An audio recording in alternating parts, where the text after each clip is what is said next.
back, everybody. So earlier in the show, we've been talking to the question of negotiating for more merit money, which is really most applicable for this year's current seniors. However, in this segment, we want to go back to the students. We talked about the myths around standardized testing earlier. That's likely going to be mostly important for freshmen, sophomores, juniors, as is this next segment, where we're talking about this whole concept of best fit colleges and developing a list of your best fit colleges. And joining me for this is my colleague and former Barnard admissions officer, Kara Courtois. Hi, Kara. Hello. So happy to have you back on the show. I feel like you're not on enough, but thrilled that we have you here today. And I'm particularly excited to talk about this issue with you because I find you to be very thoughtful when it comes to this process in general. And it can be hard to be thoughtful, if that makes sense, when it comes time to putting together your college list. Yeah.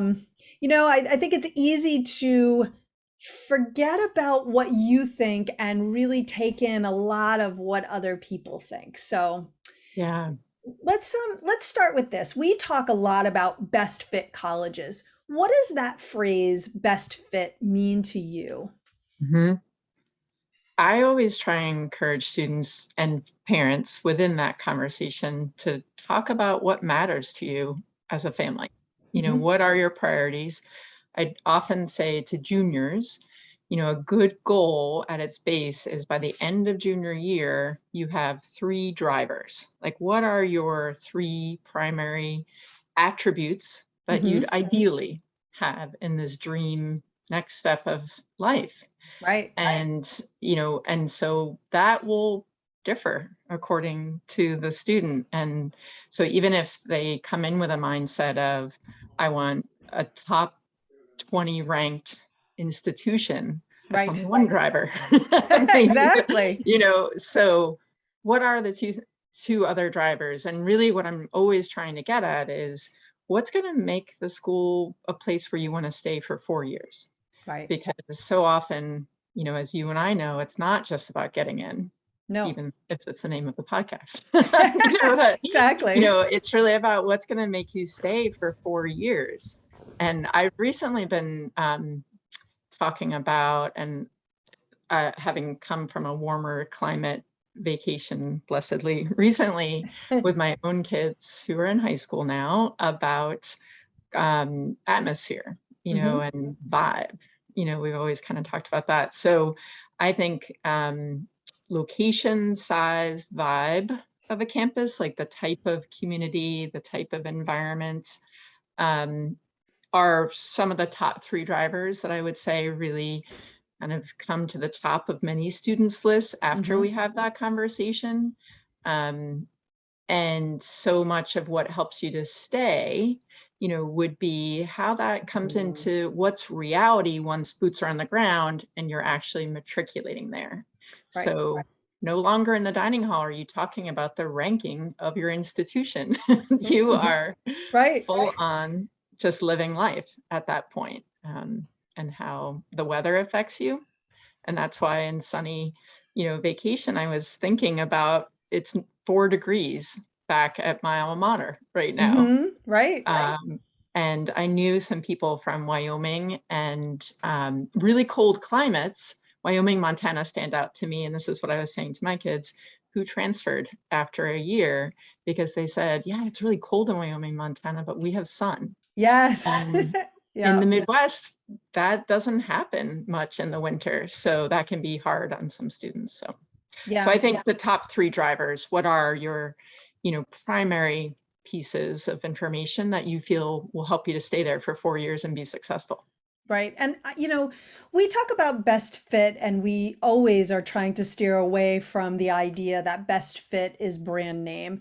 But, for some students and parents, brand name is important. Mhm. But then within that framework, it still has to be a place that you enjoy and that you will be, and maybe enjoyment is not something that's on the top of your list. It's not a top driver, but it certainly has to be a place where you can pursue your area of focus academically, and where you can find peers who so you have a community that you can engage with. No person is an island. We're not built that way. So to imagine that literally nothing matters beyond the name of the school is to Mhm. be so short-sighted that I do Mhm. believe will lead to 4 years of extreme unhappiness if you don't dig more deeply. And so if you ever want to make a school counselor or an independent counselor or an admissions officer's hackles raise, just mention the fact that like, well, I'm going to apply to all the Ivies because, they're all different, Yes. truly, and in very significant ways. So then Mhm. that all that says to me is you haven't thought about Yeah. what your best fits are, because Yeah. maybe a couple of those make sense, right? But there's no way that all of them make sense if you Yes. are truly being thoughtful. So, Yeah, that's so true. And I definitely think, I mean, I always say to students, that's one reason these supplements exist on the yes, Common Application. And that sometimes all the research you can do and, virtual visits, in-person visits, whatever, actually doesn't really come together until you actually write that supplement. So I'm making a case for writing supplements earlier in the process, not just because you will be excited as a student to be done, well, before Christmas is what we would encourage, before the new year, but also because that's where it reveals. There's so many, and that's where the Ivies really separate, right, I'd say, as an example, but so many schools. I definitely have had students say, gosh, once I dug into the supplement, I realized they don't even have the major that I want, right. there, or I just don't think I'm going to be able to do the internships that I found at all these other schools that I want to do them, or the lab experience or the type of student body. And I was like, yep, that's just about right. Right, which is why that you do that, right? And actually I can think of a number of times where a student had a very specific academic focus but popped a few schools on there. Even though they don't have that, I can do this instead. That makes no sense. No Yeah. sense at all. If you know what you want to do in particular, there should Mhm. not be a school on your list that does not offer that major. You may change your mind, but how can you, in good conscience, put a school on there that doesn't offer what you want if every other school on your list must have it? It makes no Yep. sense to me, right? So, Absolutely. all right, I'm getting off my soapbox because we're not supposed to be talking at you. We're supposed to be talking with you. So, I think you've already talked through some of the ways that you would suggest students start to figure out their best fit schools. Mm. Anything else on that front that we haven't touched on yet? Well, I do think and I think sometimes it's also helpful to have that driver's awareness separately from your Hmm. parents. So encouraging parents to kind of come up with what their drivers or aspirations are, and then the student, because hopefully some of those things will overlap. Right. But, as we so often will see that, some 17-year-olds have very clear opinion. Yes.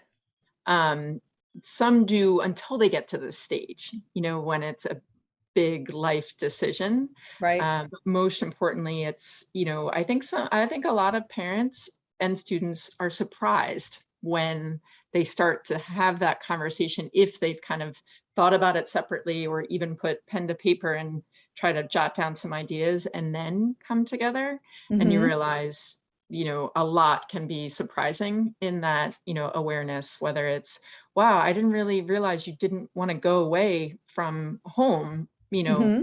more than 3 hours, or you didn't even want to live on a college campus. I didn't realize that, like some Right. of those things will, become very clear in that part of the conversation. So I'd encourage that, like brainstorming separately and Hmm. trying to come up with those drivers separately for sure. Right. I think that's a good one, for sure. Looked like you were going to share another I one. was gonna also say, it's also just a really good time to not have too many cooks in the kitchen, that it's I always encourage parents, this is not dinner table conversation, especially at holiday meals with all the relatives and so that's got an uncle who's a professor at the local university who Right. knows someone that, all of that, because then we're getting way off course from who your student is. Right. So, and I have always enjoyed, especially Beth, when you talk about just know your child, Right. and I think that's super important. And I've said for years, get a really good pair of earmuffs. I'm entering into this space right now on the sidelines, of sporting events, where everybody's got an opinion and everybody's, and a lot of it is hopefully that their opinions are good for their child, but Hmm. there's no way that that actually fits usually for your child, overall. Right. But it can really mess with your head, as a parent. It can very get you off course from what your family values are and what, who your child is. So, and steering back to knowing your child is a really important part of this. Yeah, I think that, if you start there, I do think that good things will come from that. I think knowing your child and also being realistic about who your child is.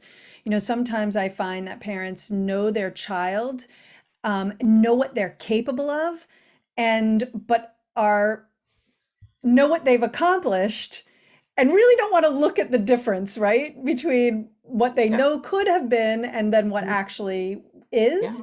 And Yeah. you really do have to close that gap. It is, Mhm. there's nothing more demoralizing for the student and ultimately for the parent if you can't kind of really accept the what is versus the what could have been. I Mhm. just, Well that said. is a key component to Yeah.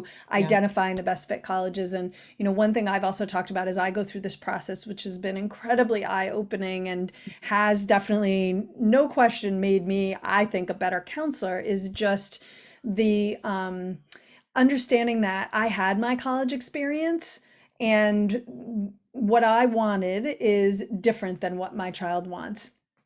And by the Yep. same token, maybe you didn't have your college experience. Maybe as a parent, you didn't get to do the things you wanted and you want that for your child, but your child may not want what you wanted, right? So either way, you're not the one who's going, they are, and really trying hard to support within reason. I understand there's a lot of money involved here, and so you also have to set some clear, boundaries around that as a parent. What is realistic and what is not realistic in terms of what you can afford, where you want how far away from home you'd like them to go. I do believe that parents should have veto power over some choices. I also think kids should have some veto power over choices that their parents might want. Mhm. And we did this negotiating in my house this year, and I know it can go both ways, and it did. So, so that's some things that I also suggest to parents. I'm curious if you have advice on for students on kind of what not to do as they go through their creating their list. Yeah. I mean, I think first comes to mind is what a lot of people do, which is Yes. what are the most highly ranked, just go to any search engine and Hmm. type in what are the most highly ranked, institutions. And the number one reason we say that, as people who sat in seats of admissions, is we know that where the rankings come from has really nothing to do with fit Right. for a student. It couldn't be further away from that. Um, and it starts the conversation with, you know, just backwards, as a, Yes. and, you know, the reality is, um, just like test driving a car is the easiest, comparison, that I'm not going to test drive the most expensive, car out Right. there first and foremost, because yeah, it's just going to skew my understanding of what is reasonable and probably a better choice for me overall, Hmm. for gas mileage and all that stuff. So, Right. the same applies. So starting with those core attributes first and foremost. I think just trying to get to that first and doing, one of those simple college search tools, either on the College Board website or Hmm. if your school's using Naviance or Score, starting there just to start, broadening the conversation. I had a student this year whose family read from beginning to end the Fisk Guide to Colleges. Wow. Yes, and was looking for their student within there, and I just thought that it's one way to go about it, and I thought it was they gave themselves a lot of lead time, Mm-hmm. and I think really breathed a lot of space into it. And I thought they did a beautiful job, really. I don't think most people are going to do that, to be No. honest. But even if you said, "Oh, I'm going to read all the schools that are in Illinois," or or I'm going to look up 5 schools that came from my, Navient search Mm-hmm. or my College Board search, and then I'm going to read about them before I do anything else or take their, virtual tour or something like that. You're looking for what sounds like me a little bit, Right. not just the statistics. Yeah, and another thing that I would recommend is that I find students who have either love everything or hate everything Yeah. really find it challenging to do this. And you can't. You have to have some criteria. It comes back to Yes. that, and you have to be willing to let it go when it doesn't meet your criteria. I had a meeting recently with a student I'm working with right now who had just done his first college visit. And he had very distinct reactions to every one. He visited, I think, 5 schools, 2 are gone. 3 are on the list, one of those tenuously, and the other 2 like solidly. And at the end of the meeting, I said, "This was awesome. Now I know what you are reacting poorly to. I know what you really like. I can make good additional suggestions." And it's such a breath of fresh air from many of my students who Mhm. mostly love everything and think it's Yeah. all really wonderful, right? So, Yeah. anyway, all right. Last piece of advice as we wrap up here. I mean, one simple as you were talking is, think of the seniors who are ahead of you. If you're a freshman, sophomore, junior, is there one who is kind of like you, as a student, personality wise? Pay attention to where Mhm. they're visiting and maybe applying and chatting them. I certainly had someone on my cross country team in high school that I was really just kind of similarly minded and just paid attention, overall to places that they're looking at. May not give Mhm. you the exact science of where you end up applying, but just for overall fit, sometimes there's good instincts there.